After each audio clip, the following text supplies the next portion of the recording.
At Shelter Insurance, we've found that peace of mind offers some real advantages. That's why we work hard to make things easier for you.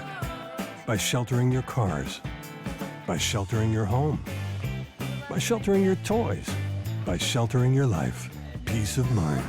Isn't that the best shelter there is? Shelter Insurance. We're your shield. We're your shelter. Ask Shelter Agent Mark Manning about Shelter's competitive insurance rates.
The White River Area Agency on Aging report with Mr. Ted Hall, and we're joined by the fine mayor of the city of Newport, David Stewart. And Mr. Ted Hall, we welcome you to our home. Absolutely, glad to be here. You know, it's after last week we had all that snow. I was talking to David earlier, and you know, he's trying to take care of the folks here in Newport getting snow, and of course everybody wants their street plowed and all those kind of things, but I'm sure they did a good job, the best they can. But yeah, that was a serious event there, and twice we had it.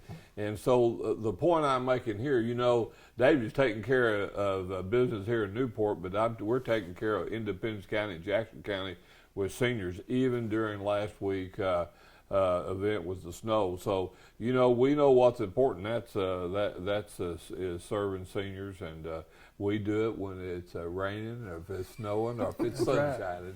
And today is sunshining, so that's a good day. It's a beautiful day, and we wanted to visit with the mayor a little bit about a senior center and White River Area Agency on Aging with the City of Newport, with Unity Health Harris Medical Center. A lot of folks came together to make this thing work. White River Planning Development, Absolutely. you bet, and certainly Unity. They were a big factor, certainly, in this deal. But yeah, and we kind of want to do that because I've thanked David many times, but I think also it's just good sometimes to let the people in the area know you got a mayor that helped us get this senior center. We had the school district help us get the building.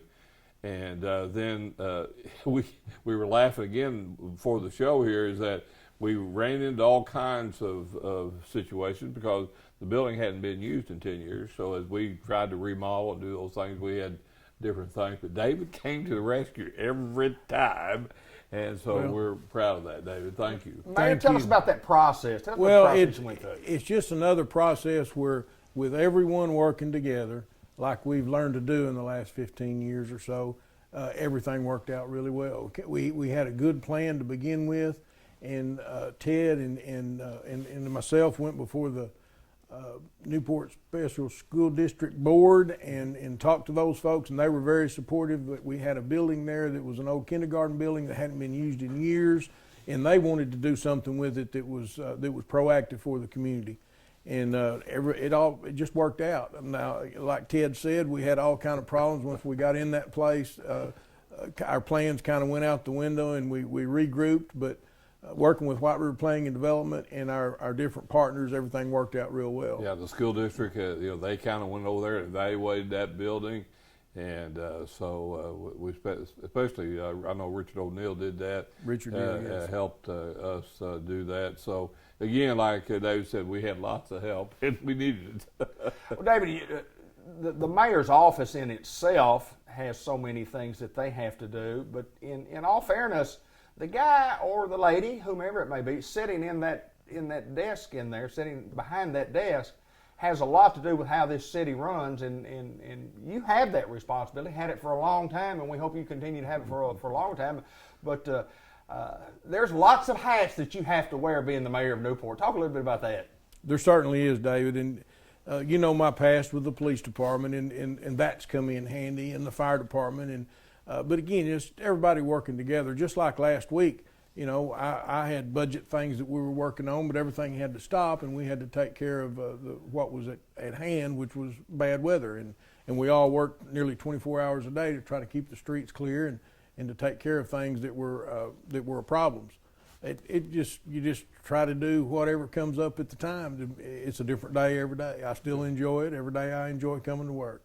I remember Mr. Ted asking me about when you asked me early on in that process about the senior center and the idea, and you said, well, just kind of tell me about your folks, and I did, and I said, well, you know, the mayor did anything in the world to help you, and he has that, hasn't he? Yes, and you helped with some in getting all this done. So you know, yeah, it's a good deal. So, and also, you know, the mayor talking about your past experience. You know, I'm a retired school superintendent. Mm-hmm. So I thought I'd get through with these snow days, but you know, we're responsible for 10 counties. Those are 10 different offices that we have, and so you know, I find myself up early again trying to figure out, you know, how we ought to open the office or not. But the thing about it, David, is that, you know, we have 600 aides that are in homes every day. You know, 600. Part of them in Jackson County, part of them in Batesville or Independence County, and then our other counties. But, you know, even during this weather, we had people, I've got calls where our aides help them in so many different ways. Mm-hmm. And, of course, the idea of Meals on Wheels and all those kind of things, which is vital to the senior network, is that somebody is checking with those people that are out there in the countryside or down every day. And you'd be surprised how our drivers, they pick up on things that somebody may need to check on Miss Sue because she wasn't quite acting right or couldn't get her attention, nobody was at the door. So you'd be surprised how many times we've had to intervene and get some help for people. So, you know, we had our HUD housing. You know, you have to have sidewalks that you got to have those cleared. So, you know, we have 188 units throughout our 10 counties, and so we had to make sure that was going on. And then at Eagle Mountain Assisted Living, we actually had our nurses and aides actually stayed all night at the Eagle Mountain because, you know, the ice and everything. Mm-hmm. So those people have to be served. Certainly. They have to have their medicines done at a certain time, and the law says you have so much time, and they have these surveyors come in and they check to see you do what you say you're doing. So again, it's a community type of feeling that we have at White River, and working with David and folks like him and even you, David. I appreciate it. I appreciate it. Well, there's no doubt that White River Area Agency on Aging and right. You know, working with the city of Newport and what the mayor's office does and all those people, it's a good little city. When we need something to happen, David, we get it done in Newport, don't we? We certainly do. And again, I know I say it all the time, but it's the atmosphere of everybody working together and everybody on the same page that has made a difference. No doubt about that. Mr. Ted Hall, always my pleasure to get to see you. We welcome you again to the fine city of Newport Greyhound Land. I'm going to leave here and go to the office and work here for a while. There you go. There you go. David Stewart, who's the mayor of Newport, Arkansas, Mr. Ted Hall from White River Area Agency on Aging, and we thank both of you guys for getting together on a beautiful, sunny, non-snowy afternoon. It's going to be about 60 to 65 degrees today. Thanks, guys. Thank you. Thank you.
welcome John Chadwell, the Executive Director of the Newport Economic Development Commission, back to our program. And it's always my pleasure to get to visit with you, sir. Well, I enjoy it as well. We have news to talk about. I mean, we have updates to talk about. There's several things that are going on that we thought were kind of important. And we'll just start with the Clinton School and kind of give us an update of where we are there. So we have had several teams over the years from the Clinton School of Public Service that have helped us with projects. Part of their classwork is in their first year, they have to do what's called a practicum project. So there's a team of 3 or 4 students. They go work with a community or an organization to address an issue or an opportunity that community would like to look at. And just for people's information, the art show that's so successful actually was started by one of these Clinton School teams, because we wanted to look at how to incorporate arts into our tourism economic development efforts. And they came in and they actually got the art show started, and we see how great that's been for our area. So we have a team this year, and they're working on an issue that we face. We are always listed in the top 10 counties for the percentage of women in our community that do not participate in the workforce. That is, they're between the ages of 18 and 65, but they are not actively engaged in employment or in seeking a job. And there can be a lot of reasons for that.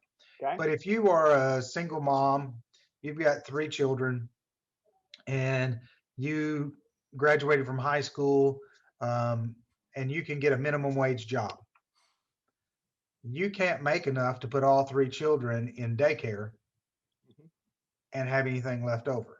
And so that can be a barrier to employment. And there are other barriers. So what are the barriers that keep women from being able to get in the workforce, being able to get the education that'll give them a better job? Is it transportation?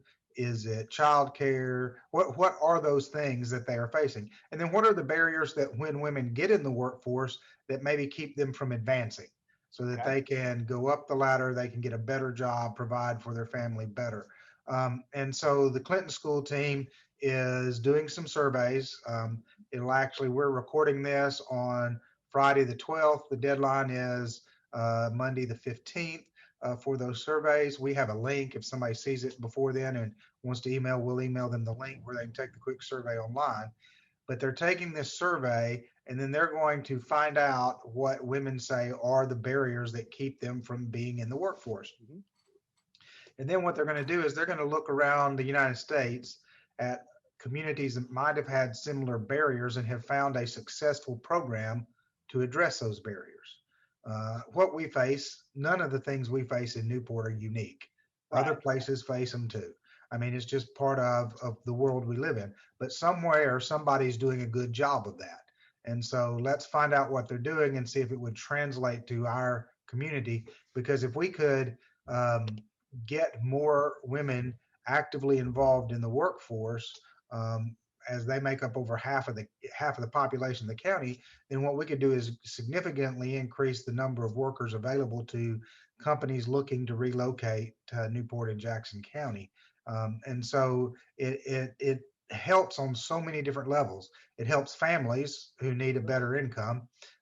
It helps people who feel like they've been maybe left behind by the system, but then it helps the community because we have a stronger, more vibrant workforce that we can market to people who want to come in and put maybe a technology center here or a factory here or something else.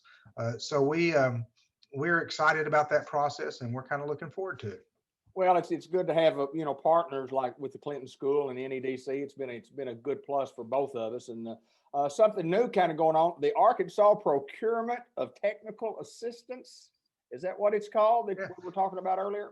The Arkansas Procurement Technical Assistance Center. And it's a center run out of the University of Arkansas Cooperative Extension. But what they do is they work with small businesses and help them be qualified and be aware of local government contracts, state government contracts, and federal government contracts. Mm-hmm. And so for each of these groups, you have to have certain numbers, certain registrations, certain certificates. And so they take a small business person who really doesn't know how to navigate through all of that, and they help them navigate, get all of the credentials they need to be able to bid on these projects. And then once you are one of their clients, then you can say, here's my service or here's my product that I sell. So maybe you sell some cleaning products, okay? And you find out that, hey, they send an email to you. You say, I want emails on cleaning products. That's what I sell. So they will send emails out to you on local, state, and federal government bids that are advertised. They're looking for cleaning products. And then you can decide which ones you want to bid on, which one you think you can fulfill. If you get into the paperwork and you're like, oh, this is a little overwhelming, you can go in, sit down with them. They'll actually help you fill out the bid paperwork so that you can submit that bid. And the nice thing is, it's all completely free. Wow. And so the NEDC is working right now to form a good partnership with that group so that our local businesses will have an opportunity maybe to expand their reach with the products and the services that they offer. And they just do a really, really good job at that. So if you want more information about how to connect with the Arkansas Procurement Technical Assistance Center, if you're interested in expanding your business by maybe bidding to military bases or bidding to cities or counties around the state or any state government agency. So like the prison that we have here, they bid through a central location. They can't just typically go out and buy something, Right. but the prison system sends out a bid. And so if you want to be part of the process to get in on that, these folks can help you. And it's really, they're really good at it. And they're really good at working with companies, and they have brought millions of dollars of contracts to small businesses in Arkansas over the last several years, just with their assistance and their help. So we're excited that that's another service that'll be offered, and we look forward to working with them. John, sales tax growth, talk about our sales tax. I mean, it's just phenomenal what we're doing here in our little old city. It is the percentage of sales tax has not changed. It's still the same percentage, but the amount of money that percentage is generating has continued to increase. And in a COVID year last year, well, we had a record collections of sales tax for that same percentage. And I think it shows a couple things. One thing is now internet sales are taxed, and so that helps too. But the other thing is, I think it shows what happens when people spend their money at home. People didn't go out of town to shop like they did before. A lot of times they found it right here, what they needed, and they spent their money here. And by spending the money here, it gives more money for the city and the county to be able to do things that improve our community. And so it shows that there's a lot of money and revenue here. But to set a record year of sales tax collections during COVID was just remarkable. And already the first few months of this year, we're trending ahead of what we even were last year when we set a record. And so that's very, very encouraging concerning our local economy and what's going on there. And so we're pretty excited about that. Sales tax is one of the truest measures of what your local economy does because it shows what people are spending. Sure. The people who live in your community are spending this much compared to what they spent before. Well, if the people in your community have more money than what they used to have, then the economy is doing better than what it was before. And then one final thing is with our tech depot. We're working on a project with ASU Newport now. We've been focused on tech depot for some of the larger companies and getting some really specialized technology skills, and that's been going well, and it's continuing to grow.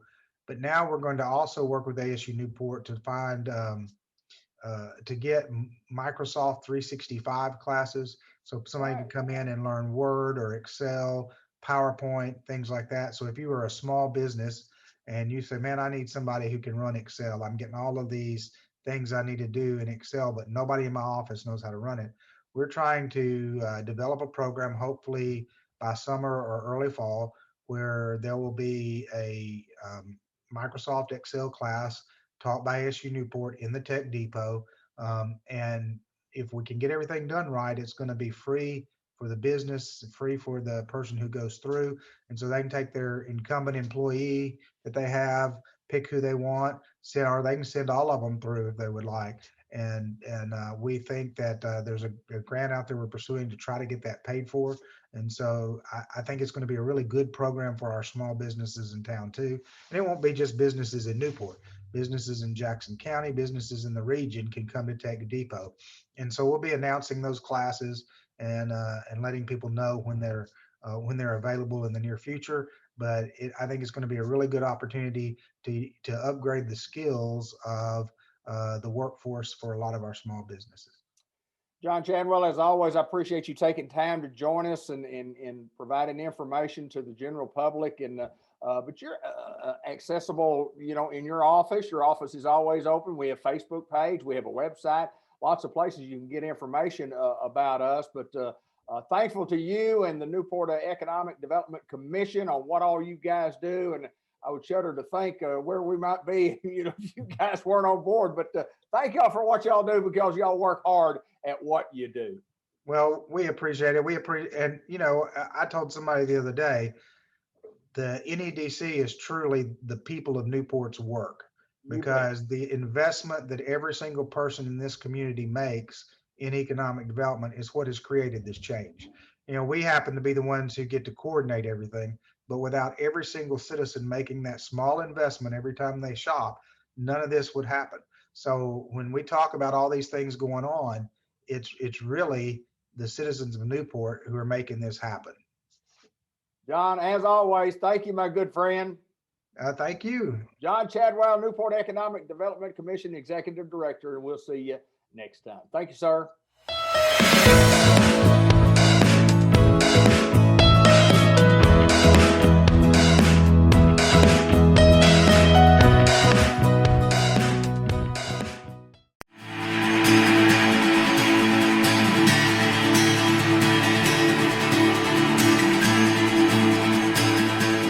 Dr. Gavin McDowell, Customized Vision Care, Newport, Arkansas, and we have a wealth of information, tons of things to get to today.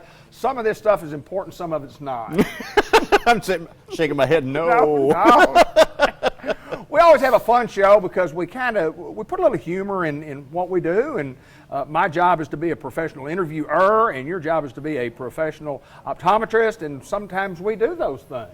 Sometimes. Yes, sir. Well, the expectation is not quite where it probably needs Oh, to no, be. I think we've set the bar pretty low, and we fail to hit it every time. Every time.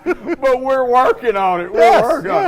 We're still filming in the same location in the Village Mall. We're still located here right now. Give us an update on our building.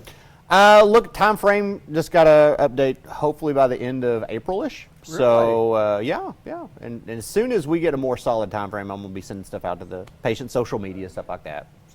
So I know it's a process, and anytime you have a process, and we talked about it on our last show, I mean, it's not a from scratch, but it's a from scratch on the inside. Yeah, it's a complete redo of the entire building. So, thankfully, the outside was good. Yeah, there you go. You're looking good on the outside. Could have been much worse. Could have been a lot better, but it could have been much worse. That's exactly right. I want to talk about some eye things today, some not necessarily diseases, but disorders and such. And it's springtime. It's fixing to get where the allergies. Allergies. And allergies. And allergies, too, bother us.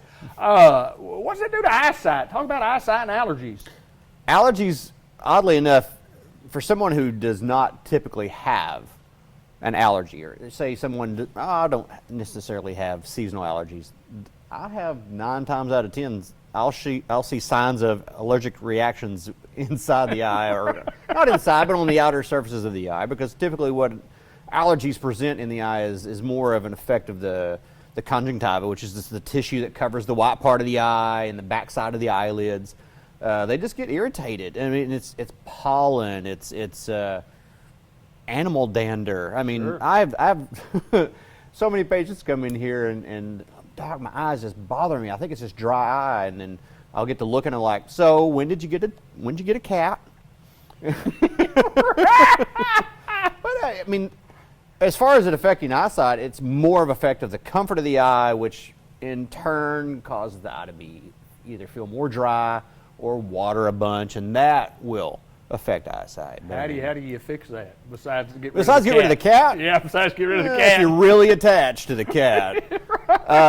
I tell most just lubricate your eyes like crazy with lubricating drops, over-the-counter lubricating drops, not red eye relief drops, not allergy drops, just a lubricating drop that's available readily over the counter, and use them like you're going to win something. I mean, you can't overdose on those things. Is that right?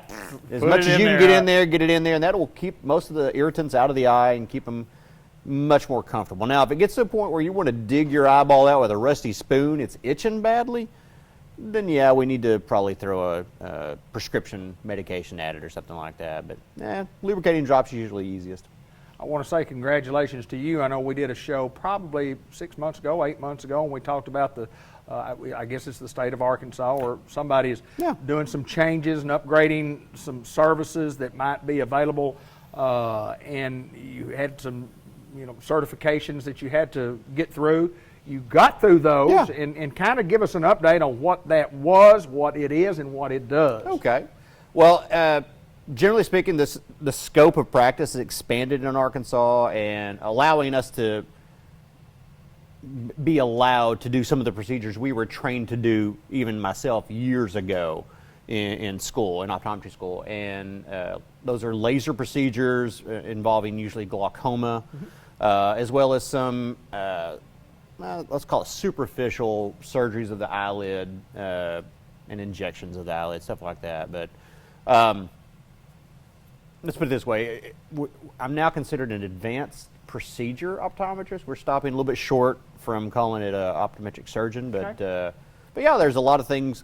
It's just I want to be to the full extent of practice that I can be, and allow that knowledge to the patients that I have. Now, mind you, some of these procedures I will likely never do in practice, either because the patient base I have doesn't really require it or whatnot, but just having the knowledge of knowing what to tell the patients to expect if I have to send them to somebody for something I can't fix.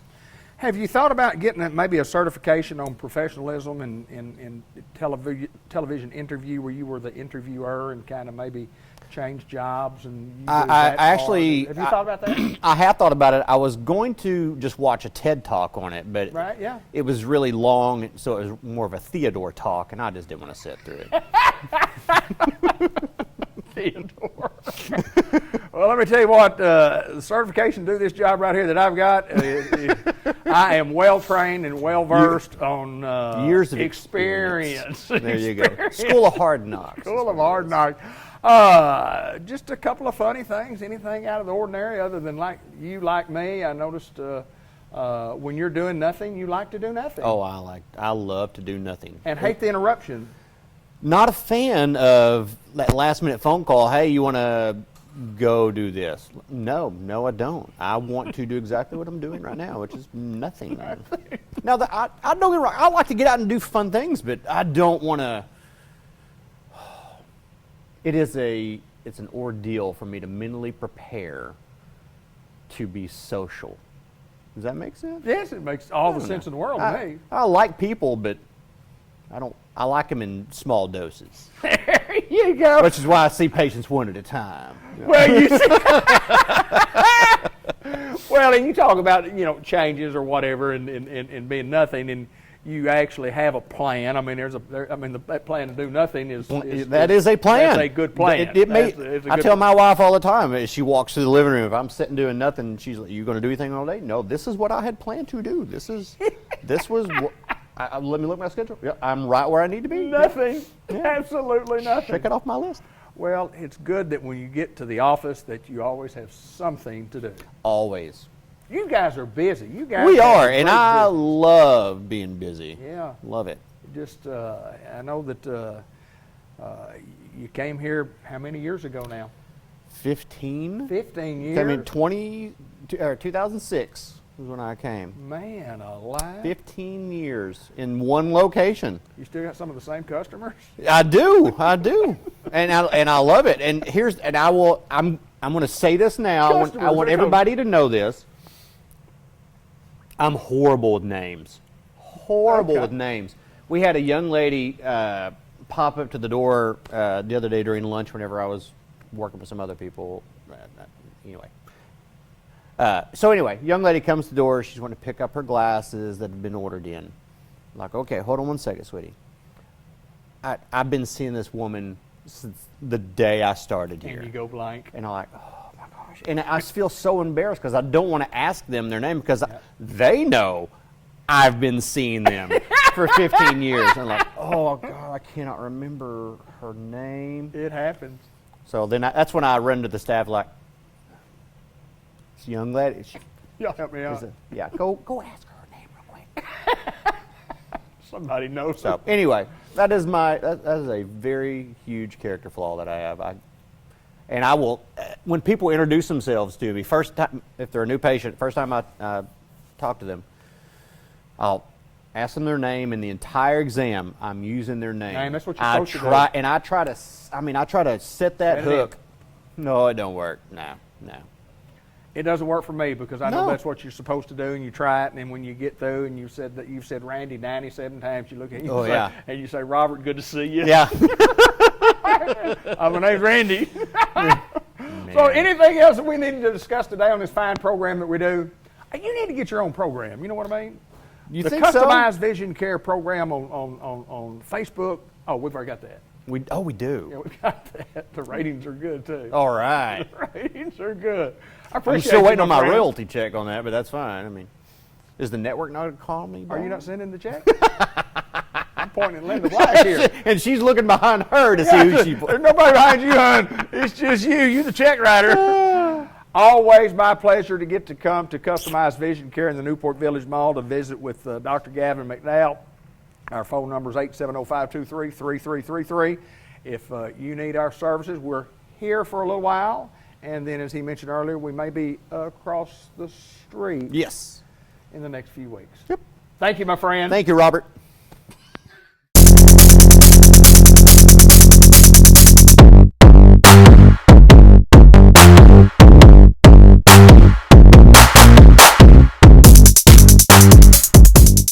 Harris Medical Center, and it's always a great pleasure to get to meet new people. And Dr. Rick Toothaker has joined us, and it's always our pleasure to get to talk, interview, and put your face with a name and tell everybody all about you. And we'll let you start out by telling us a little bit about you. Where are you from? Tell us a little bit about education and how you got to Searcy in Newport, Arkansas. Sure. I'm originally from New England, from Maine, and trained in the Northeast.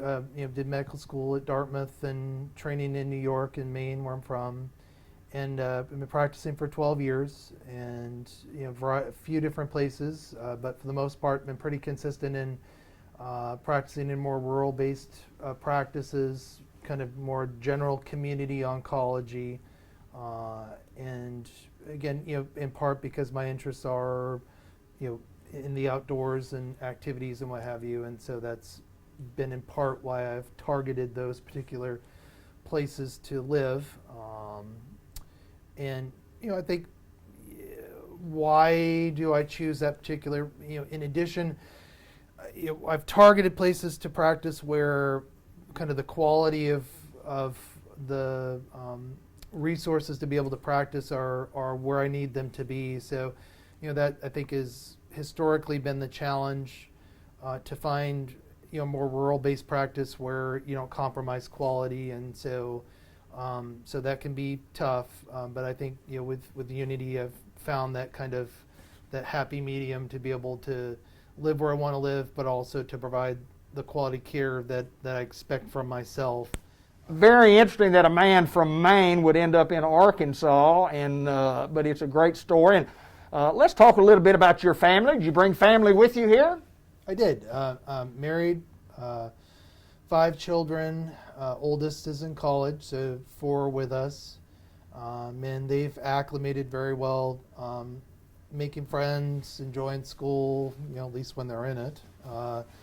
So everything so far has been very, very good. You mentioned oncology, and you're an oncologist, and people will ask from time to time, they say, most people will say, what is an oncologist? And I said, well, that's nothing. It's an oncologist. What it is. Tell us exactly what that is. Tell us what that training is, because most people don't know. Sure. I mean, kind of as a step back, oncology is treatment of cancer. And most oncologists in this day and age also do hematology, which is kind of dealing with the blood. And so, especially patients that are coming for blood issues, they hear they're seeing the oncologist and get petrified, but we do both. And a lot of blood problems are benign and not necessarily cancer related. So I do both of those things.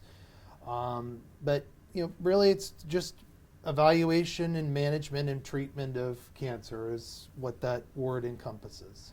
Why being a doctor and why being an oncologist? Where along the way did you decide, man, this is something I think I want to do? Sure.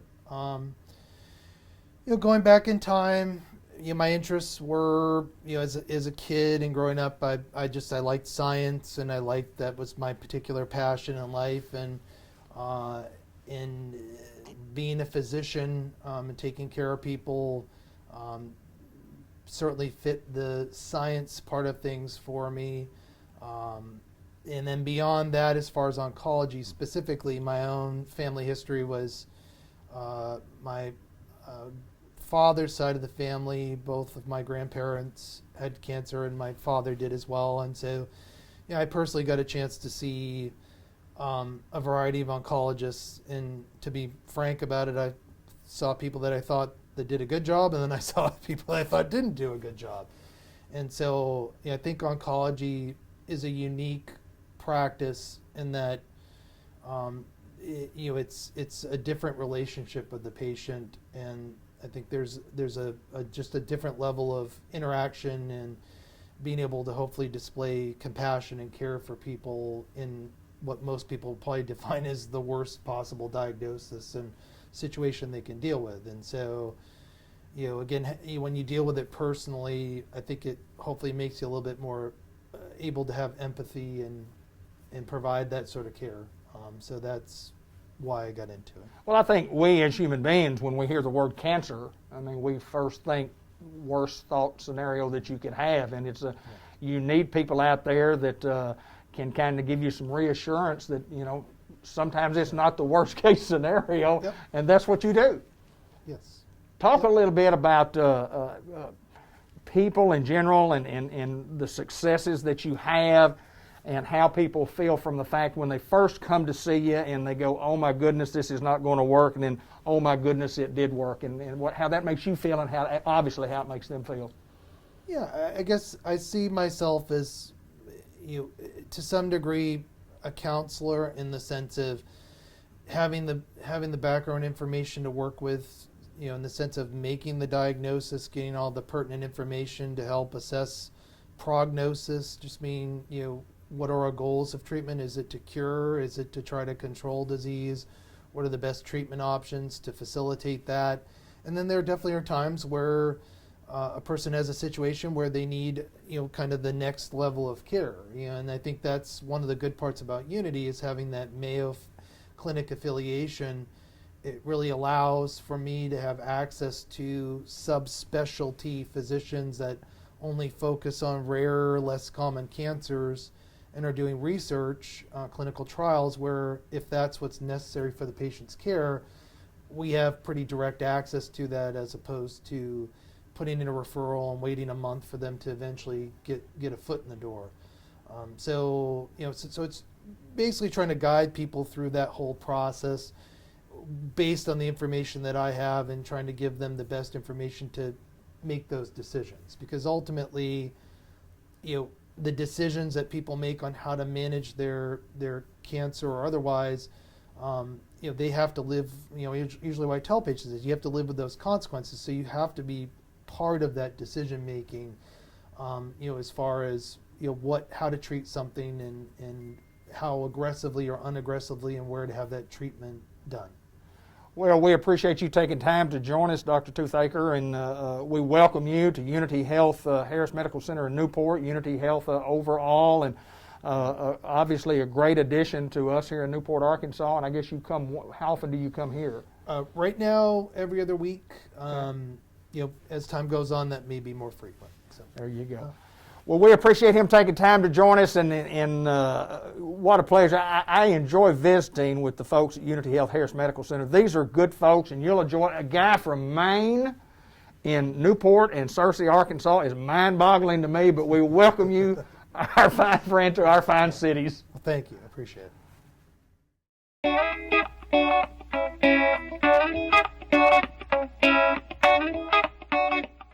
Well, hello everybody. The month of March is here, and you know what that means in the agriculture business. It's time to start planting, and we're taping on March 11th, by the way, and got the first report. I actually saw it on Twitter this morning that some corn had been planted in Independence County, so planting season has started in our area. I'd seen some reports, one or two reports from South Arkansas. Not a lot going on yet, but planting season is officially here, so time to get busy for about 6 or 7 months. So anyway, I'm going to talk about a couple of rice topics today.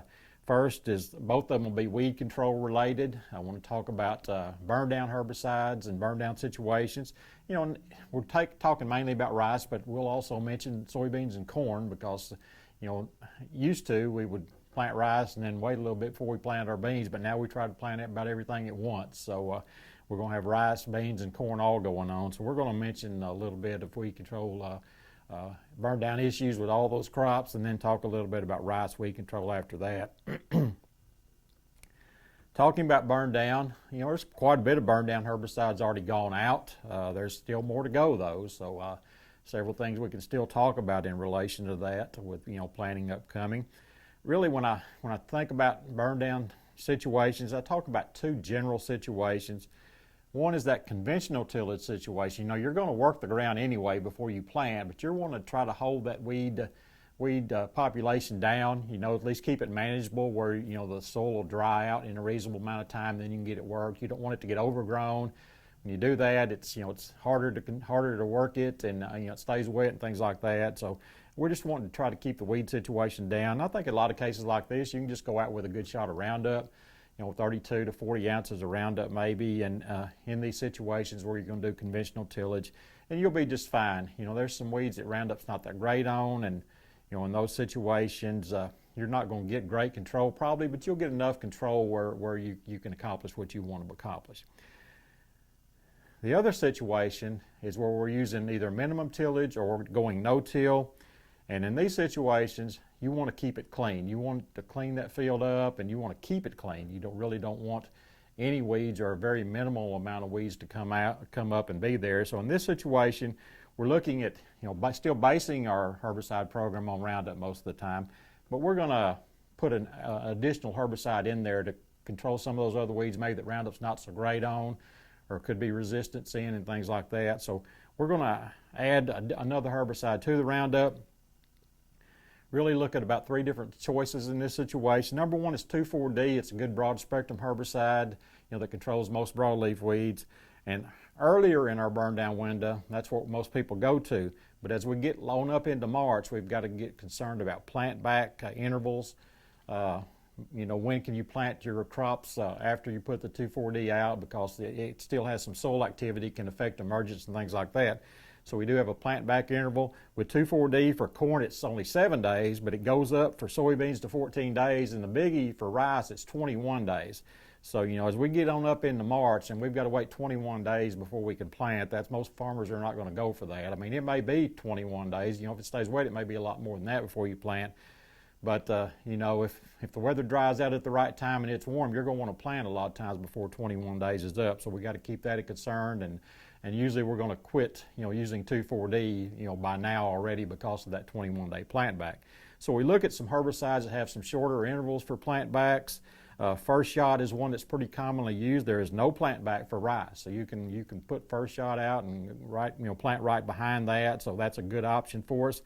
There is a little bit of a plant back with other crops with first shot, 14 days for corn and 7 for soybeans. And another option that's a good option in this situation is Sharpen. And the plant back for rice and corn is 0 days with Sharpen. For soybeans, if you've really got some extremely sandy soil, probably sandier than what we've got in our area, then there's a 30-day plant back. But in general, we really don't have to worry that much about plant backs with the 1 ounce rate of Sharpen. So in that situation, we're usually pretty good to go as far as planting with Sharpen. A lot of times I'll get the question, I'll tell people, well, you can go first shot or Sharpen. They say, well, try, which one would be better? Well, it depends on your weed spectrum.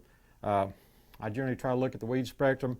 If you've got curly dock, it's pretty prevalent in your field, which we see on heavier soil sometimes, then I think first shot's going to be your best option. If you got mare's tail out there, which is pretty common, mare's tail or horseweed, then Sharpen's going to be your better option. It's going to give you a quick burn down of that mare's tail. So again, depends on your weed spectrum which one you're going to want to use. So, but either one of those can be very effective. They're both about the same price. So just maybe that one weed may make the difference, curly dog and or mare's tail. So those are your options as far as trying to keep the field clean before you plant. Another burn down situation we see sometimes is ryegrass. It seems to be more and more prevalent. Roundup's, there's a lot of resistance to Roundup, plus Roundup's just not a good herbicide on ryegrass anyway. So in this situation, if it's small ryegrass, Generic Select or Section 3 is the product that we sell, is pretty good on smaller ryegrass, but there is a plant back with clethodim or Section 3 or Generic Select, and a lot of people don't believe that's real because we've only seen, we only see that used as a post-emergence herbicide, but it does have soil activity, and I saw it in the real world last year, and believe me, it's very, very real when you see it. So you've got to adhere to that plant back for Generic Select or Section 3 if you're planting corn or rice, and it's a 30-day plant back. So so you can see we're out of that window too. For soybeans, there is no plant back for this. So got to keep that in mind and stay away from that Generic Select if we're planting corn or rice, and if we're still, we're within that 30-day window. So that leaves us pretty much with paraquat or gramoxone at that point. May take 2 shots of paraquat or gramoxone to take care of the ryegrass. It's not great on ryegrass, but it's the best we got. If you put one of those PS2 inhibitors, which is an additional herbicide that makes the paraquat work better, the gramoxone work better, gets it in the plant where it works better, then you can add that. If you're going to plant corn, you can put atrazine in there, and that's the PS2 that will help with that ryegrass control. If you're going to plant soybeans, you can put metribuzin in with that paraquat or gramoxone, and that'll help with the activity of the gramoxone. But for rice, there's no option like that, so you're strictly going to go straight paraquat, 1 or 2 shots, and hopefully keep that ryegrass beat back. If you need to do something with it, if it's just scattered ryegrass, not too bad. Maybe you don't have to do anything about it. But if you got a significant population, then you're probably going to have to look at one of these choices. Want to switch quickly to more in-season, rice weed control. I've mentioned this in the past, years about taking resistant samples of barnyard grass and having them tested by the University of Arkansas for resistance to various herbicides. Just looking over my results from the last couple of years here in the last few days, and I've sent all 15 samples of barnyard grass. That's from 3 different counties in the Farmer Supply footprint, Jackson, Poinsett, and Cross counties. There's some samples from all 3 of these counties. And I just want to give you the results on which herbicides that the barnyard grass is resistant to. Propanel, 10 of the 15 samples had resistance. Facet, 9 of the 15 samples had resistance. Newpath, 6 of the 15 samples were resistant to Newpath. Loyant, 5 of the samples were resistant to Loyant. Clincher, 3 of those 3 out of the 15 samples were resistant to Clincher. So you can see we've got quite a bit of resistance. We know it's there, and this just documents that what we already know pretty much is we've got resistance to these herbicides. Interestingly, only one of these samples had any level of resistance to Roundup, and it wasn't totally resistant. We got 60% control with Roundup on one of the populations of barnyard. The rest of them were 80+%. So, that's not a big issue with these samples, and I know there's getting to be some problems with that, but unfortunately, in these samples, we didn't really see an issue.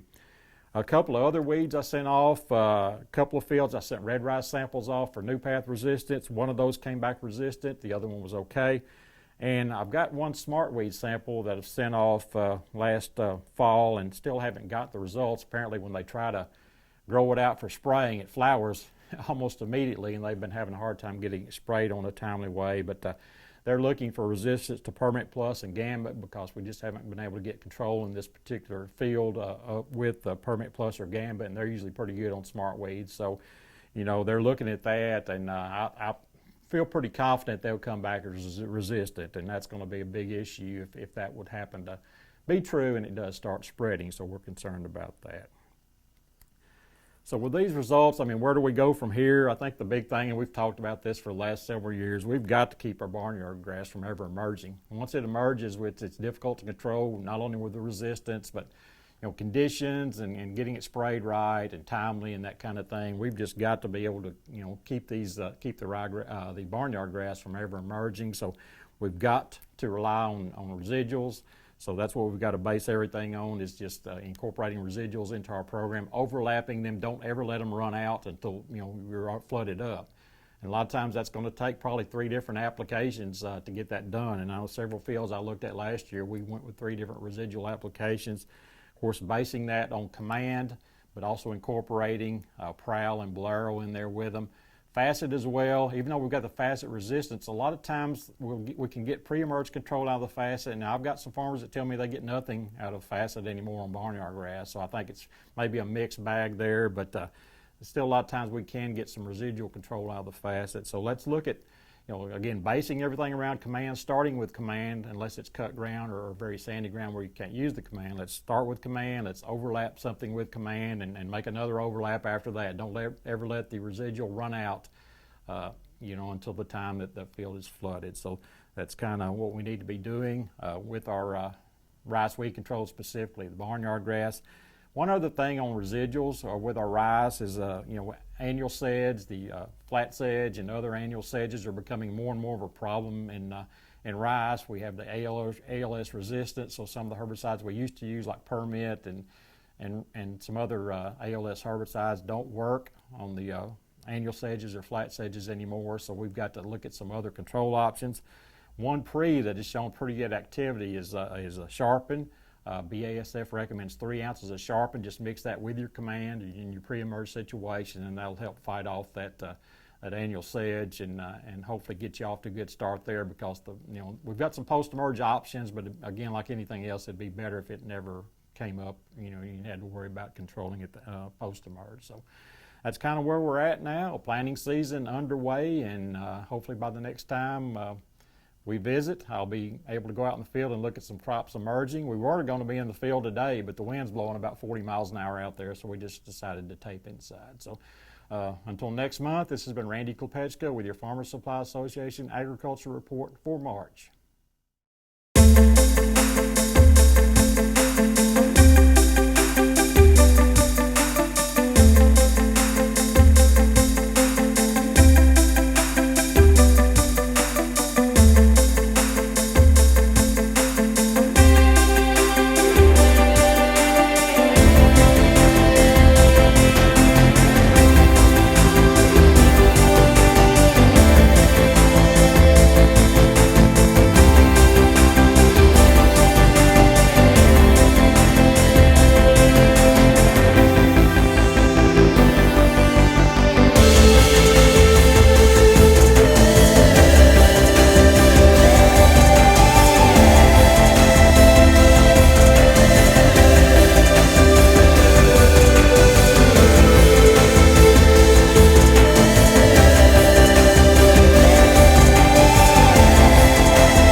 The one you said that wasn't enough, yet I'm surrounded by people who say I'm more than enough.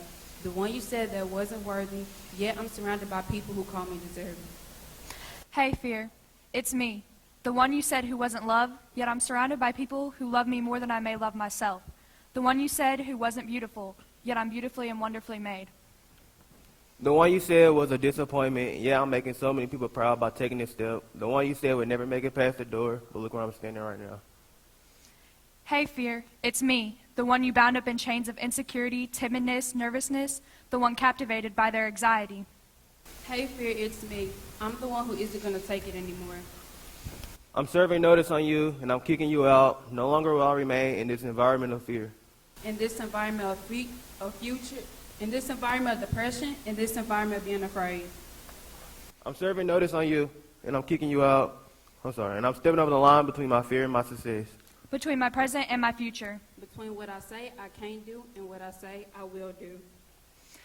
Hey, fear, it's me. I'm leaving you and I'm never coming back. I'm looking towards the prize. I'm looking toward my success. I'm looking toward my future and it doesn't have you in it. Hey, fear, it's me. Just wanted to say goodbye. Goodbye. Goodbye. Farewell. When he told you you're not good enough, when he told you you're not right, when he told you you're not strong enough to put up a good fight, when he told you you're not worthy, when he told you you're not loved, when he told you you're not beautiful, you'll never be enough. Fear is a liar.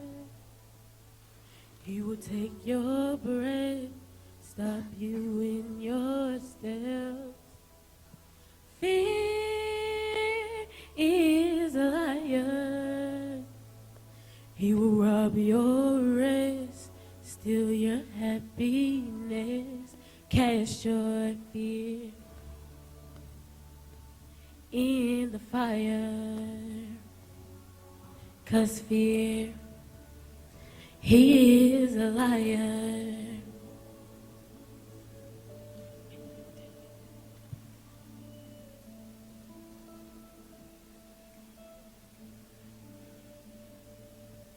When he told you you were trouble, you'll forever be alone. When he told you should run away, you'll never find a home. When he told you you were dirty and forever be ashamed. When he told you you could be the one, but grace will never change. Oh, fear is a liar. He will take your breath, stop you in your steps.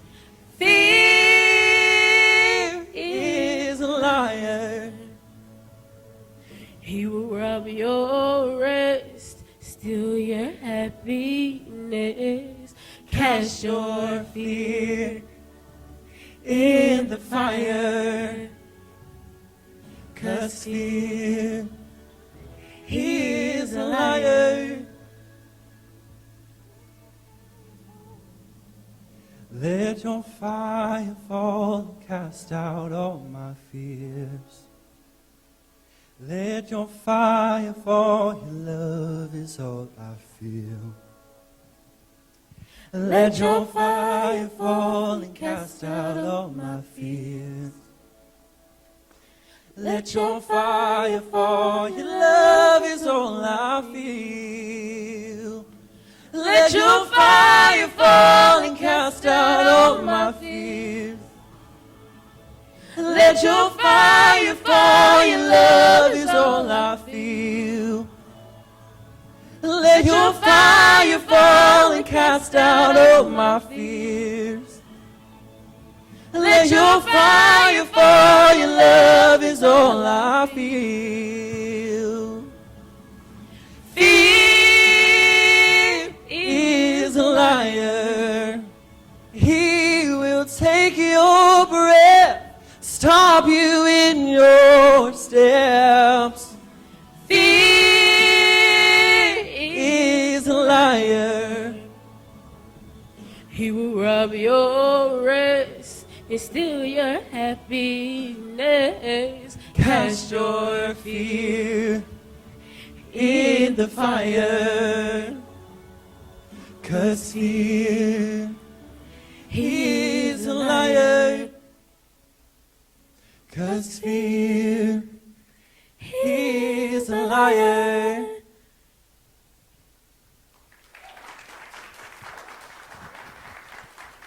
Good evening, everyone. My name is Malachi Gates. And my name is Jemiah Brown. We're your hosts for this afternoon show. Yes, we want to welcome each and every one of you to the first ever 2021 NHS Talent Show. We are so excited to be sharing this moment with you and to everyone watching by the way of live stream. Yes, we are so excited. All of our contestants have worked so hard for this moment, and we couldn't be more proud of them. They have pushed themselves beyond limitations, stayed determined and passionate about their performance, and have remained motivated throughout the entire process. Malachi, I don't know about you, but I have been anticipating this show for a very long time. This has been such a journey, but I believe everything happens for a reason, right? For sure. One of my favorite Bible verses says that to everything there is a season. I believe that we have walked through one of the most terrifying seasons of our lives. We've experienced so many tragedies over the past year. So many have experienced loss. Some may have experienced lack. Some may have experienced lack. And because we've walked through all of this, it has begun to create a fear to resonate within us. Fear of the environment around us, fear of tomorrow, fear of the unknown. It seems like the norm for this past year was simply fear. Malachi, you're exactly right. It has been a crazy time. But I'm here to remind everybody watching this, there is hope, there is joy, there is beauty in our tragedy. And this is exactly what drove us to come up with this idea, and the theme of it is saying goodbye to fear. We wanted to impact all of our contestants this year in a huge way, but not only them, you as well. Fear is common all around the world. It doesn't matter who you are. It doesn't matter if you're a man, woman, girl, boy. Fear is evident in everybody. Fear also comes in so many different shapes and sizes. Some people experience fear more than others. For some, it doesn't even face them. Being a part of this talent show has allowed me to understand the reality of fear and how fear plays part in one's everyday life. I sat back and I watched as our contestants started making their way into auditions. I noticed how when they walked in, their eyes would widen at the sight of this huge, glorious stage. I noticed the nervousness that was painted on their faces. I saw the terror. I saw the fright. But when they got up on this stage, I saw their passion. I saw the love they have for the performance you'll get to see here in a minute. Maya and I have walked with these students throughout the entirety of this process. However, they've taught me more than I may have taught them. They've taught me that despite fear, passion will always be greater. Despite fear, love will always be greater. Fear is a mountain standing in the midst of our way, but there's a prize that's waiting on the other side. It's up to you to decide if you'll let the height and the size of the mountain outweigh the possibilities, or if you will take that step and climb high. Fear has a voice, and that voice speaks lies to everyone who opens their ear to hear it. You can't sing, you can't dance, you can't perform. What do you think you're doing? All you're going to do is embarrass yourself. Those are things that fear may tell you, I'm here to remind you that fear is a liar. Fear is that mountain that stands in the midst of your way. There is a choice. There is a choice to everything. Will you face your fear or will you bow to it? The contestants, as well as Malachi and I, have decided we're not going to bow down to our fear. We're going to look fear in the eye and tell them who's boss. Will you join in with us and take the next big opportunity of your life? I hope that you do. Our first contestant of the evening is taking the next big step. She's representing the 8th grade and will be singing A Little Too Much. Everyone, please welcome to the stage Anna Clark.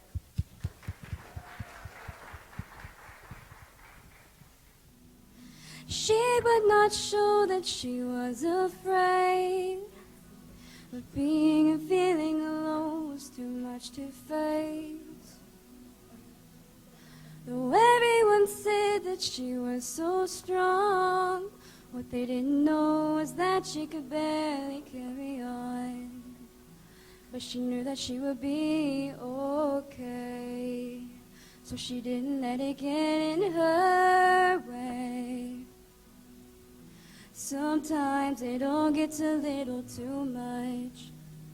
But you gotta realize that soon the fog will clear up.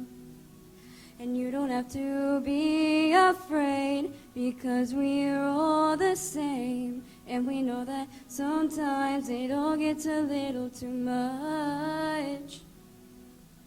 She would always tell herself she could do this. She would use no help, she would be just fine. But when it got hard, she would lose her focus. So take my hand, it will be alright. And she knew that she would be okay. So she didn't let it get in her way. Sometimes it all gets a little too much. But you gotta realize that soon the fog will clear up. And you don't have to be afraid, because we're all the same. And we know that sometimes it all gets a little too much, yeah. A little too much. I said a little too much. Oh. Sometimes it all gets a little too much. But you gotta realize that soon the fog will clear up. And you don't have to be afraid, because we're all the same. And we know that sometimes it all gets a little too much. Yeah, sometimes it all gets a little too much. But you gotta realize that soon the fog will clear up. And you don't have to be afraid, because we're all the same. And we know that sometimes it all gets a little too much.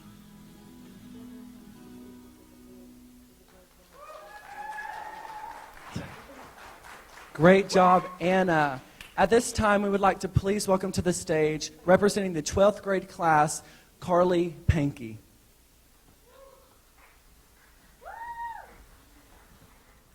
I never was frightened or ever felt alone. I turned to the night sky, and a star I call my own, where I could run to, just across the Milky Way. Like I could take you just a light year in a day. Well, we can sail on. We can navigate the stars, bring us back home. In a place so far away, we'll be young, that's how we'll stay. Every wish is our command. When we find ourselves never, neverland.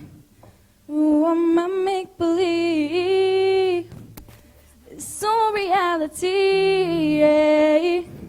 In your reflection, there's much more than you see, yeah.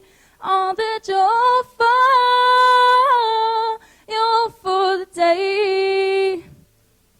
Is the love someone gives you in unconditional way. We can sail away tonight on a sea of pure moonlight. We can navigate the stars to bring us back home. In a place so far away, we'll be young, that's how we'll say. Every wish is a command. When we find ourselves never, neverland.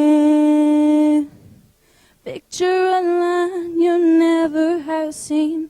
Life is eternal and evergreen. Future of happiness all in your hands. all in this place I created that I could never let. We can sail away tonight on a sea of pure moonlight. We can navigate the stars to bring us back home. In a place so far away, we'll be young, that's how we'll stay. Every wish is our command when we find ourselves never, never land.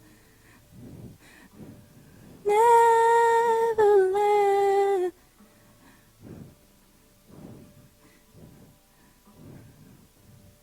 Far away, never, Neverland.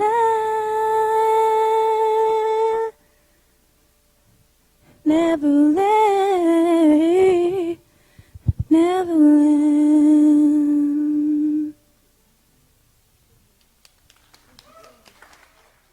Good job, Carly. Woo! So, representing the 9th grade will be Miss Sylvia Weiss.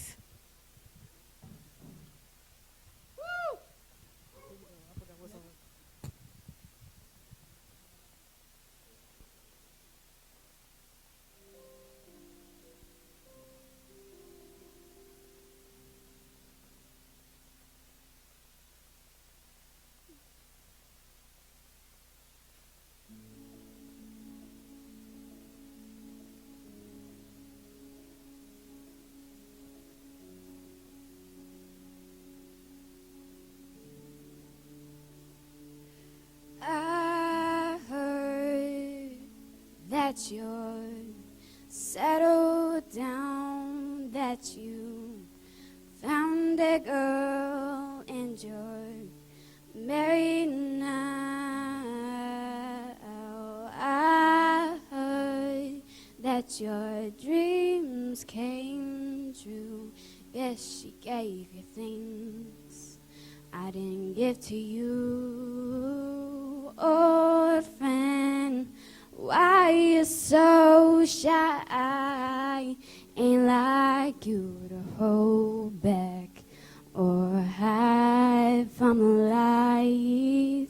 Hate to turn up out the blue uninvited, but I couldn't stay away. I couldn't fight it. I hope you see my face and that you be reminded that for me it isn't over. But at this time, we want to introduce to you this year's talent show representing, our judges for this year's talent show. Starting with representing the student body, we have 8th grader Miss Abigail May. And then representing the junior class, we have Miss Annabelle Armstrong.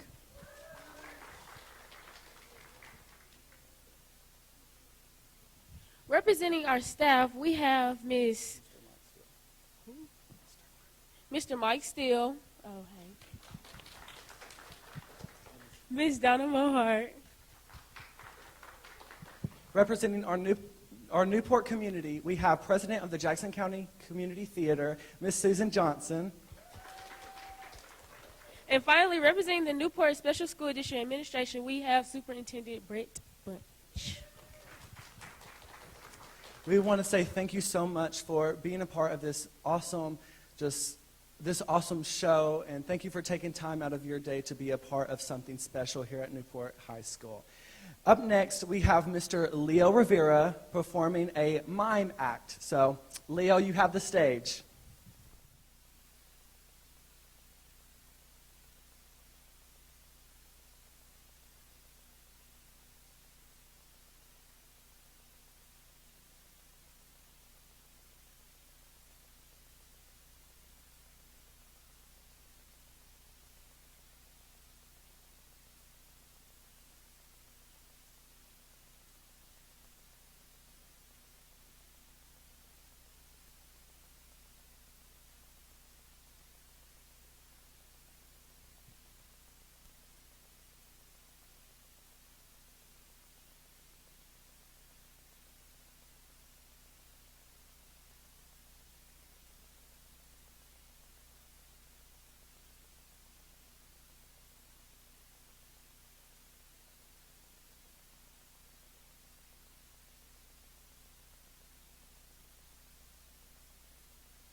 Awesome job, Leo. One more time, let's give it up for Mr. Leo Rivera. At this time, we have a duet with Miss Haley Lemons and Miss Raven Clark. Raven Emery. They're going to be performing The Village, and they're also going to be singing and sign language, which is something that we haven't seen in a long time. So let's give it up for these two. No, your mom don't get it, and your dad don't get it, Uncle John don't get it. And you can't tell Grandma 'cause her heart can't take it, and she might not make it. They say don't dare, don't you even go there, cutting off your long hair, you do as you're told. Till you wake up, go put on your makeup, this is just a phase you're gonna outgrow. There's something wrong in the village, in the village. Oh, they stare in the village, in the village. Oh, there's nothing wrong with you. It's true, it's true. There's something wrong in the village, in the village. There's something wrong in the village. Feel the rumors follow you from Monday all the way to Friday, then you got one day shelter, then it's Sunday, Judgment Day, you young lost sinner. Well, I've been there sitting in that same chair, whispering that same prayer 500,000 times. It's a lie, though, every young disciples, one page of the Bible isn't worth a life. In the village, oh, they stare in the village, in the village. Oh, there's nothing wrong with you. It's true, it's true. There's something wrong in the village, in the village. Something wrong in the village. You are loved, you matter, and you are not alone. No matter your race, your gender, your sexual identity, you deserve love. And people will bully you for who you are, but that's okay, as long as you stay true to you.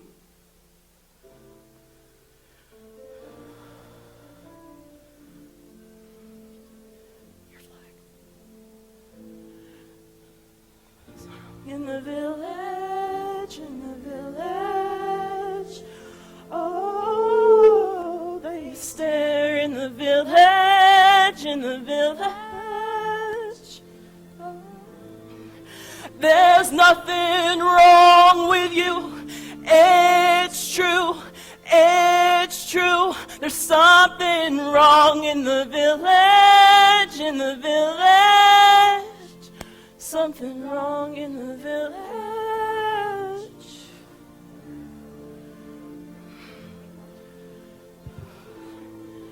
Never give up.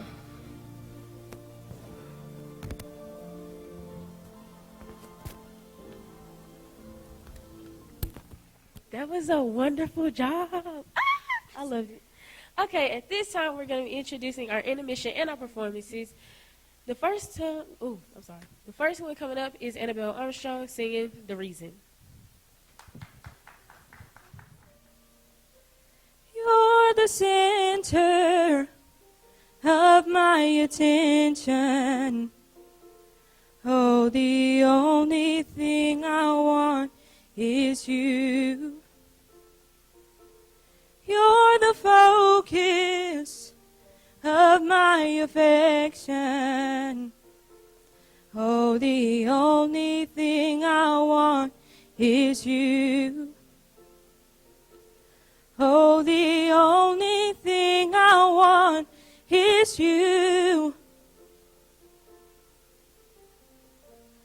You're the reason I'm here. You're the reason I'm here. You're the reason that my heart's still singing. You're the reason I breathe. You're the reason I dream. You're the reason that my life has meaning. I was searching, oh, I was hiding. I was desperately in need of you. So you left heaven to come and find me. Oh, where would I be if not for you? Oh, oh, where would I be if not for you? You're the reason I'm here. You're the reason I'm here. You're the reason that my heart's still singing. You're the reason I breathe. You're the reason I dream. You're the reason that my life has meaning. For all my days, my soul will say, always and only Jesus, forevermore. My heart, it is yours, always and only Jesus. You're the reason I'm here. You're the reason I'm here. You're the reason that my heart's still singing. You're the reason I breathe. You're the reason I dream. You're the reason that my life has meaning. Awesome job, Annabelle. At this time, I'm going to ask Miss Susan Johnson if she will come down, and if y'all want to come up and get prepared. Well, first of all, I want to say thank you to everybody that has performed so far today. We have got some great talent, which I already knew because I'm in charge of the Jackson County Community Theater. And some of y'all may not know that we even have a community theater because we're really new. We've already been here for a little over a year. And we have already put on 2 major productions, and we're getting ready to put on a dinner theater. And your drama teacher here, Mr. Norris, is going to be a star in that, and it's called Greater Tuna. Now, some of you all may not have heard of that, but it's a 2-person show. So to be in theater, you don't have to have a big production, and you just have to have just a few people, and that's going to be this. Greater Tuna is a comedy, and it's going to be so much fun. We're going to have that this summer. And then later on this summer, we're going to have auditions for The Sound of Music. And for that, we need a very large cast. And I've already seen some people up here. In fact, everybody that's auditioned should try out for this. It's going to be a great show. It's a family musical, and it's going to have people from all ages, from age 5 years old all the way up to however old we have people that audition. And we are so thankful for the support the school has given us because we have a lot of people that have been on the stage today that have been in our musicals. And we're just excited to be part of this community, and we hope that everybody that's here today will try out for a part in our musical that's coming up, Sound of Music, because it's a lot of fun, and I think everybody here has had a lot of fun today, and it's just a pleasure to be here. And the 3 people that are going to perform today have been in our shows. In fact, Olivia has been in both of our shows. Amy and Bethany's only been in. She's only been in one. Yeah, she's only been in one, but the others have been in both of our shows. The first one was The Music Man, and Mr. Norris was the star of that one too. He just thinks he's a star, I guess. I don't know. But he is really funny, and he's a lot of fun to be with. So anyway, y'all enjoy this next act because they are members of the Jackson County Community Theater. Settle in now. It's story time. There's a princess in a tower. Oh my gosh, that's just like me. Poor Rapunzel needs a haircut, but the witch won't set her free. She passes time by singing like someone else I know. As years go by, she sits and waits. Uh-oh, as years go by? A torturous existence? I don't remember this part. She wishes she were dead. Skip ahead, skip ahead. But in the end, Rapunzel finds a millionaire. The prince is good at climbing and braiding golden hair. So I know he'll appear, 'cause there are rules and there are strictures. I believe the storybooks I read by candlelight. My white knight and his steed will look just like these pictures. It won't be long now, I guarantee. Day number 23. I know it's today. I know it's today.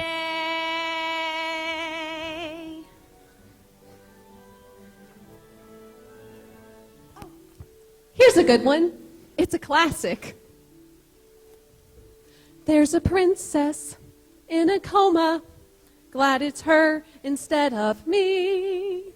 Pretty maiden in a glass box. How I wonder, does she pee? Blah, blah, blah, blah, poison apple, boring, boring, evil queen, filler, filler, been there, read that. 7 shorties on the scene, skip ahead, skip ahead.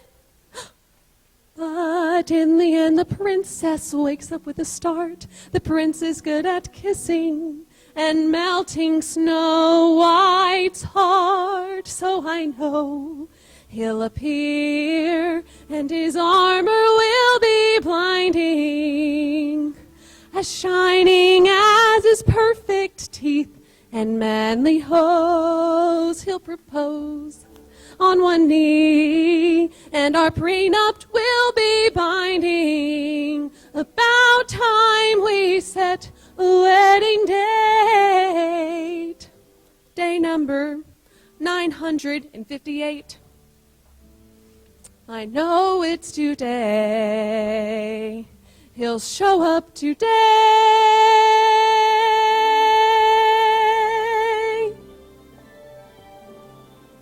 There's a princess, any princess. Take your pick, they're all like me. Not exactly, I'm still waiting. They're out living happily. Ever after, better get here. I want love in seconds flat. No one needs these middle bits. Oops, did I do that? Cut the villains, cut the vamping, cut this fairy tale, cut the peril and the pitfalls, cut the puppet and the whale, cut the monsters, cut the curses, keep the intro, cut the verses, and the waiting, the waiting, the waiting, the waiting, the waiting.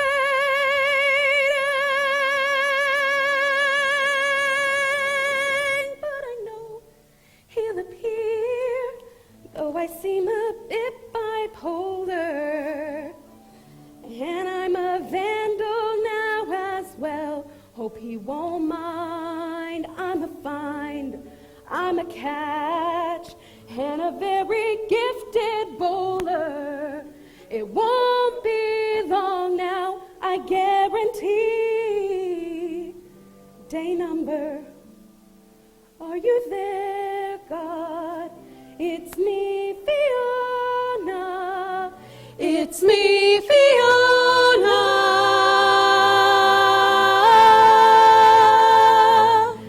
Now I know he'll appear, 'cause there are rules and there are strictures. I believe the storybooks I read by candlelight. My white knight, my knight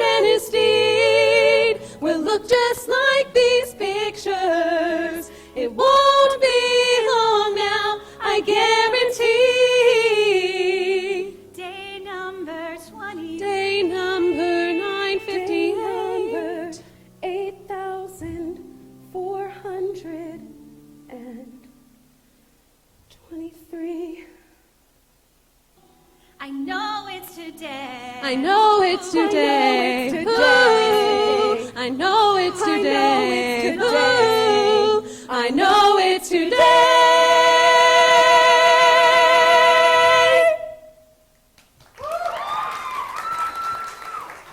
Awesome. Thank y'all so much. All of our intermission acts, thank y'all so much. That was incredible. And I'm super excited about what is happening here at the school for our theater program and also what is going on in our community as well.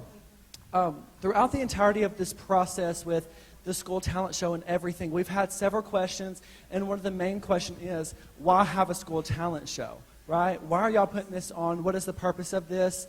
And Maya, take it over.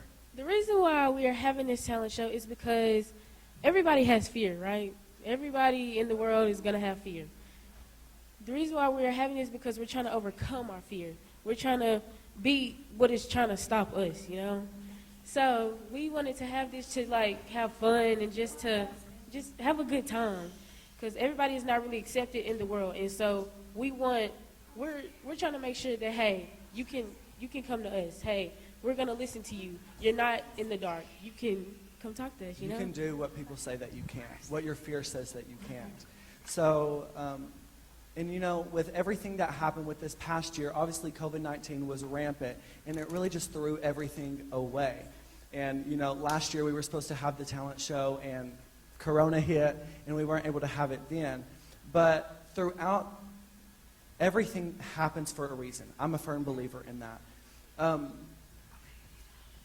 With all the chaos and the turmoil and the trouble that is going on in the world, we wanted to create an atmosphere, set the atmosphere of joy for all of our students and for our school, right? So this is exactly what we're doing. The whole process has been just so much fun to be able to work with all of our contestants and everybody who has played a main part in this.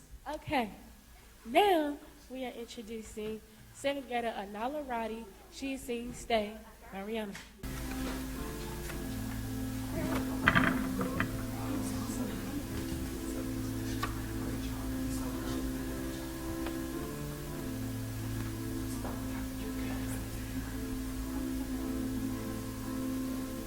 All along it was a fever,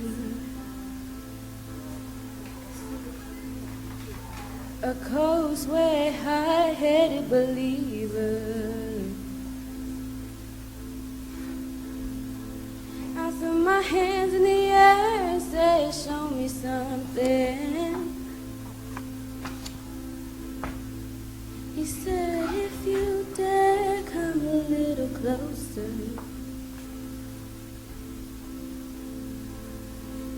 Round and around and around and around we go. Oh, now tell me now, tell me now, tell me now, you know. Not really sure how to feel about it. Something in the way you move makes me feel like I can't live without you. It takes me all the way. I want you to stay.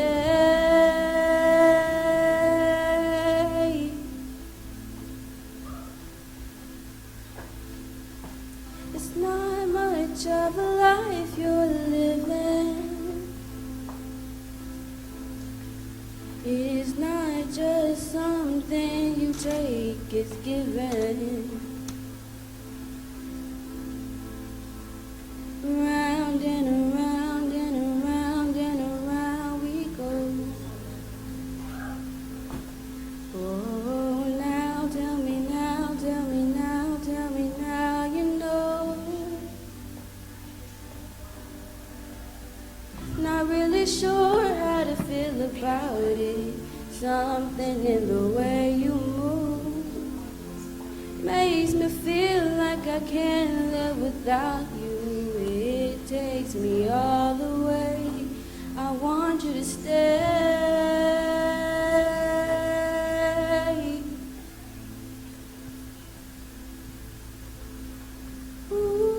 Ooh, the reason I hold on. Ooh, 'cause I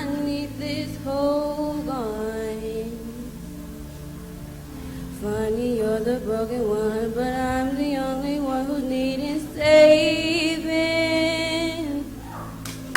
'Cause when you never see the light, it's hard to know which one of us is caving. Not really sure how to feel about it. Something in the way you move makes me feel like I can't live without you.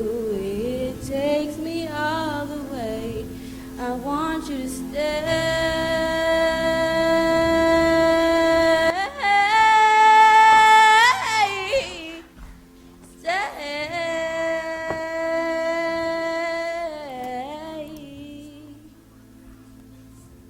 I want you to stay. Ooh.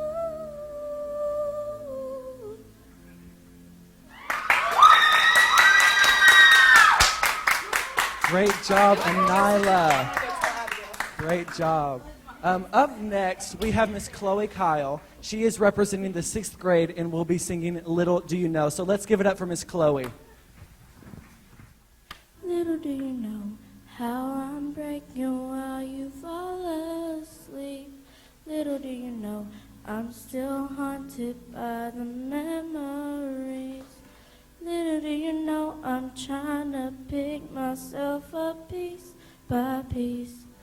Little do you know I need a little more time. Underneath it all, I'm held captive by the hole inside. I've been holding back for the fear that you might change your mind. I'm ready to forgive you, but forgetting is a harder fight.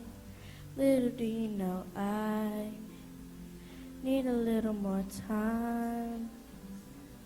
I'll wait, I'll wait. I love you like you've never felt the pain. I'll wait. I promise you don't have to be afraid. I'll wait. The love is here and here to stay. So lay your head on me. 'Cause little do you know, I know you're hurting while I'm sound asleep. Little do you know, all my mistakes are slowly drowned in me. Little do you know, I'm trying to make it better piece by piece.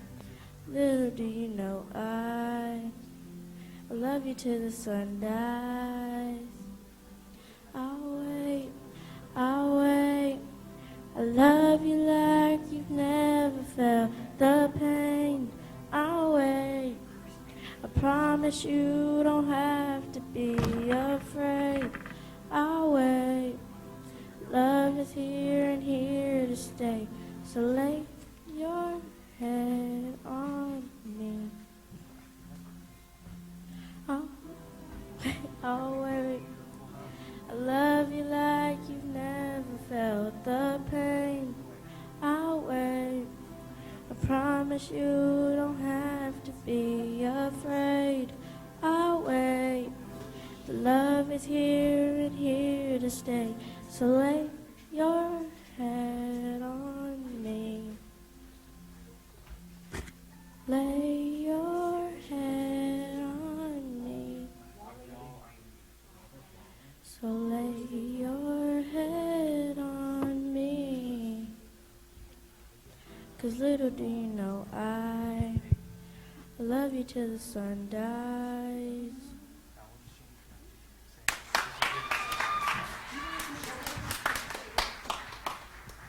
Woo! Okay, now representing the 9th grade is Robert Walling. He is doing a mime act.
At this time, we want to honor those that have made this talent show possible by giving donations and sponsorships.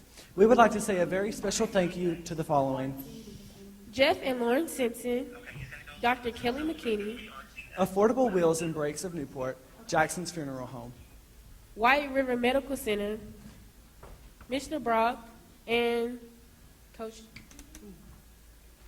Kemp. Miss Tammy Brond and Miss Gayla Herring, Merchants and Planters Bank, Mr. Dean, and Coach Randy Johnson and Ms. Mohart. Mr. Dale Teague, Miss Kathy Swan, Coach Mark McGee, and Mr. Casey Bice. Ms. Nicholson, Mr. Steele, Ms. Turner, and Ms. Bradley. Miss Karen Washington and Miss Jacqueline McCrary, Mr. Claiborne Fletcher, and Coach Jack Clark. Coach Ames, Mr. Gardner, Ms. Miller, and Ms. Graham. Miss Carolyn Bain and Miss Lynette Beard, Miss Gloria Brown and Miss Leah Clark. Ms. McGee, Ms. London, Coach Reynolds, and Coach Bradley. We want to say thank you all so much for your generous donations and sponsorships.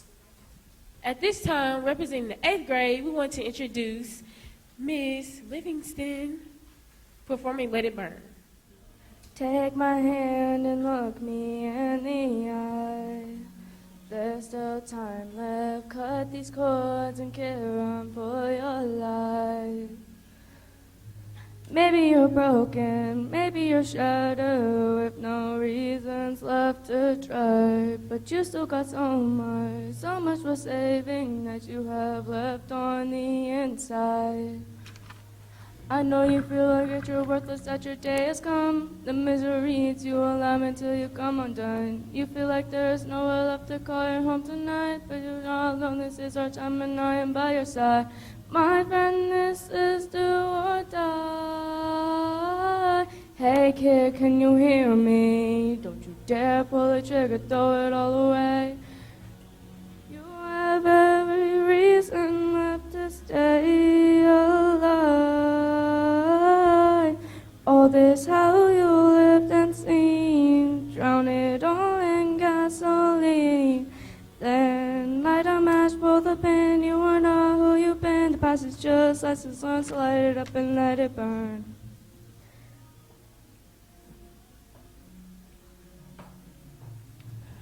Never thought that it would come to this. Who will save you? Fading fast, now you walk against a risk. I know you feel hopeless at the end of your rope now. The fear is eating you alive. So I'll be your reason, I'll be your shelter. I will not let you say goodbye. Have you no reason to forget your pain is where you'll stay? If you kiss it all goodbye, my friend, the world will be a darker place. I know you're scared to death, but this is not the time to hide. You were meant for so much more, won't you leave this world behind? What will it take to survive? Hey kid, can you hear me? Don't you dare pull the trigger, throw it all away. You have every reason left to stay alive. All this hell you lived and seen, drown it all in gasoline. Then light a match, pull the pin, you are not who you've been. The past is just lessons learned, so light it up and let it burn. You will remember the day you burned it all to the ground. I know you heard this before, but you gotta be strong now. This is not the end. Hey kid, can you hear me? Don't you dare pull the trigger, throw it all away. You have every reason left to stay alive. All this hell you lived and seen, drown it all in gasoline. Then light a match, pull the pin. You are not who you've been. The past is just lesson sun, so light it up and let it burn.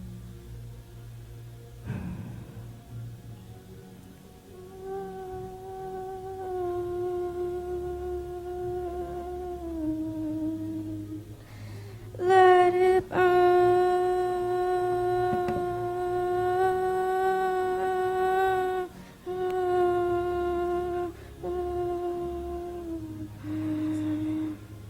Oh, that's how you lived and seen.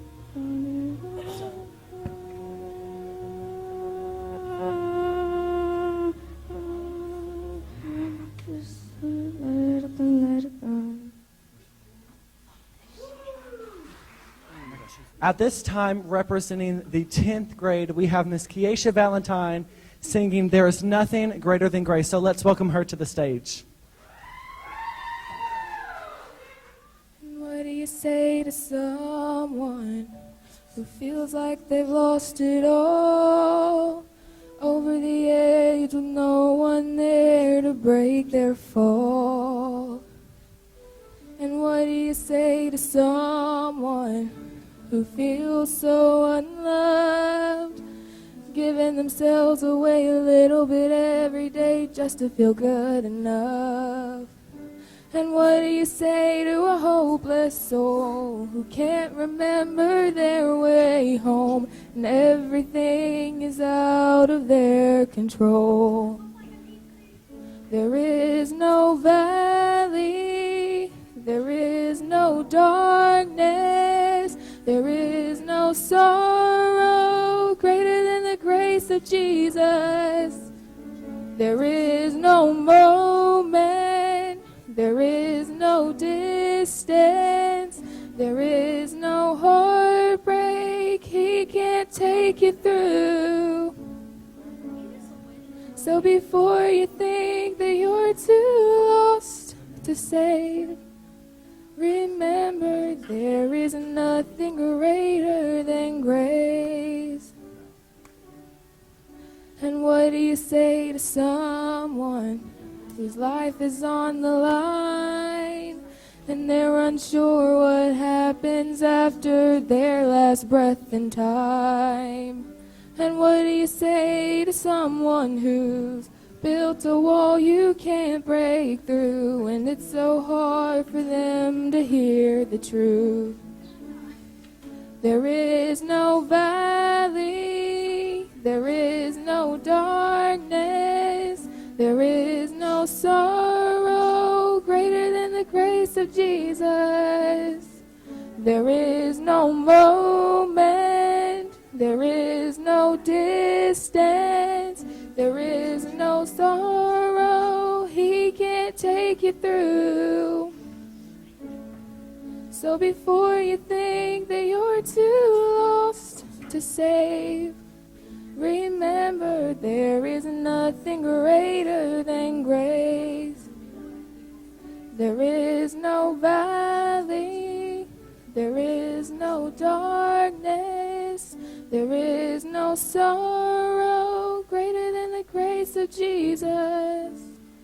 There is no moment, there is no distance, there is no heartbreak He can't take you through.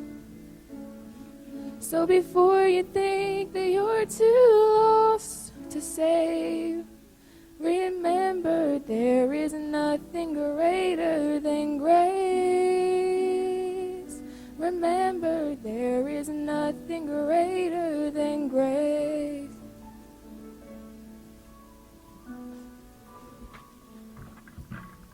There is nothing greater than grace.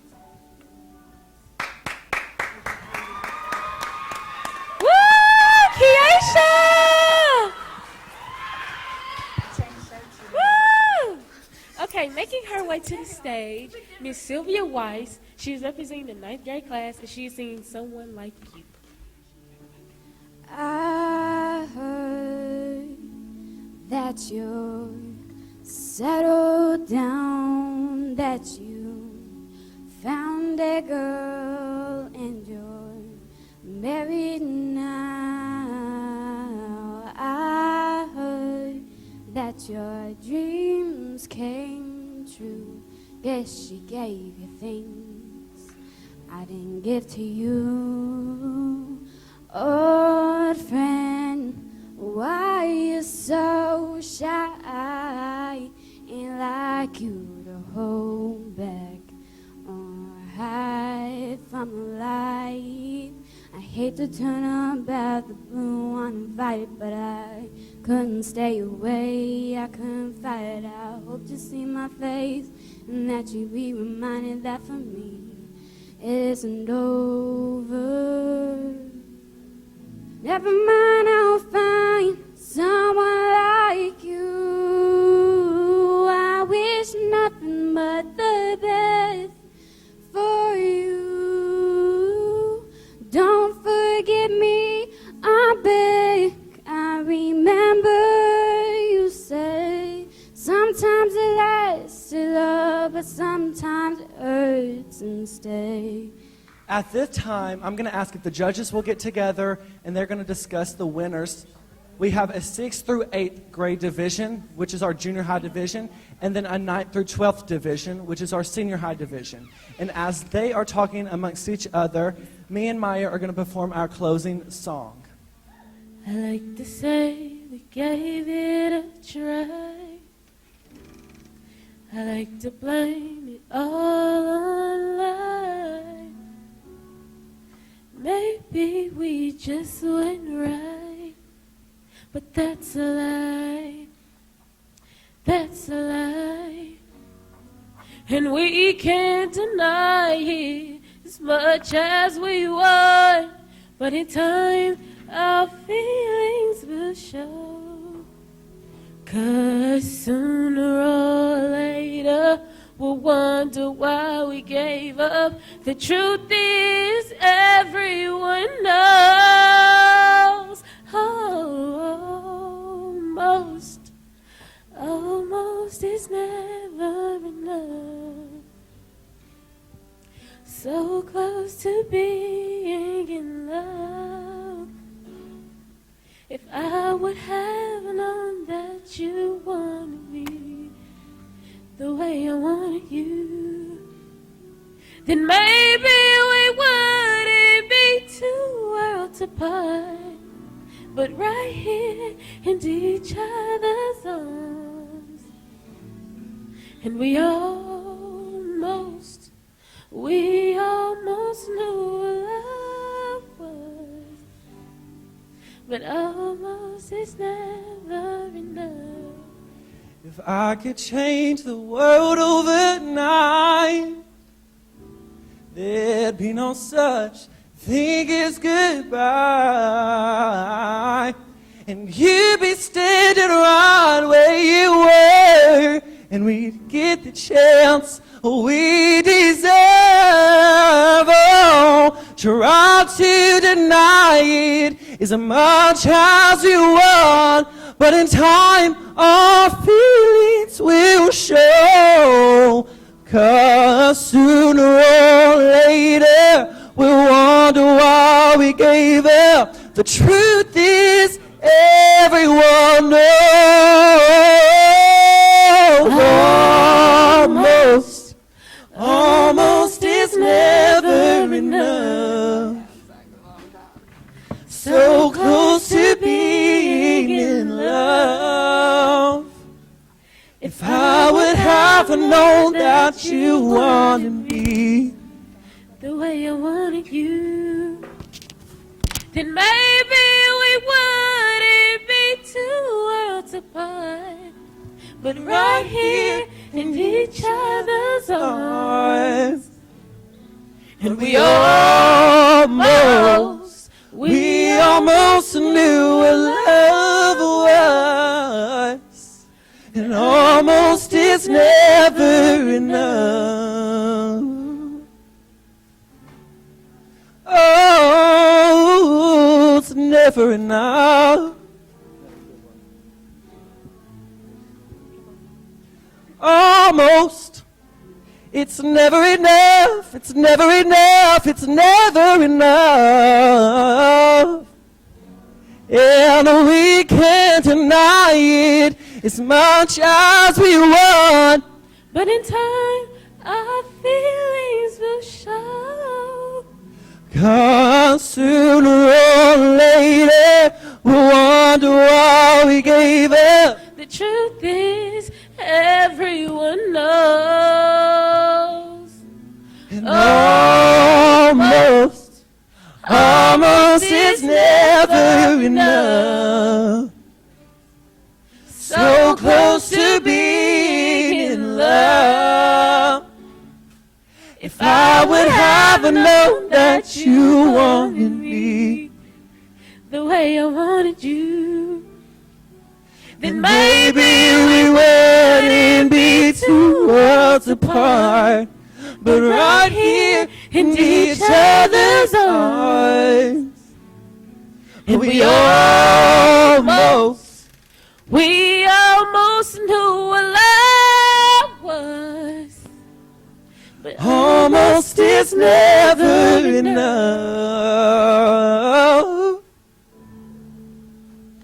Oh, baby.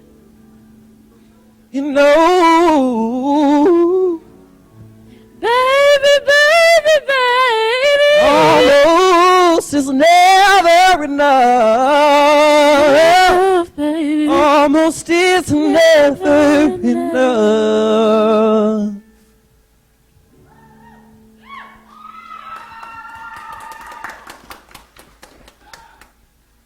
At this time, we're going to take a little short break for our judges to finish wrapping their scores up, and then we will come back to the stage and we will announce those winners at that time. So after a long talk with all of our judges, they have came up with the third place prizes and the winners of this year's first ever NHS 2021 talent show, and we couldn't be more proud. We're going to start with the third place winners of both divisions, then we're going to do the second place, and then third place. For the junior high division, for third place, we have Miss Anna Clark.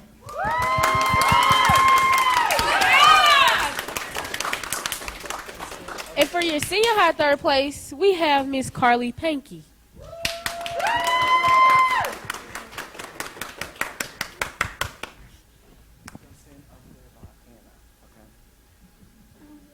For the junior high division, for second place, we have Miss Anila Roddy. And for the second place, senior high, we have Keisha Valentine.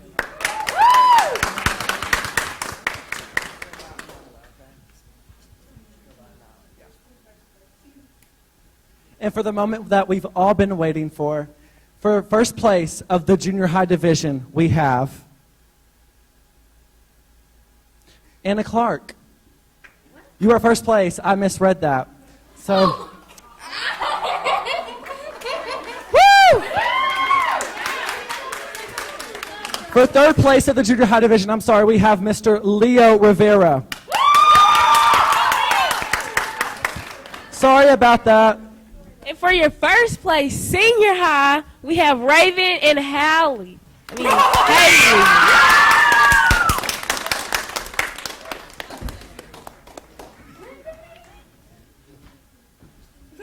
Once again, we want to say thank you so much to everyone who has played a significant part in making this talent show what it was today. We want to say thank you so much to all of our contestants and participants. Y'all are amazing, and congratulations. Thank you all for everything that you have done. We want to say a big thank you to everyone involved in making this talent show fun and exciting for all of our students and staff. Thank you all so much for tuning in and watching and being a part of this special moment. And like always, go Hounds!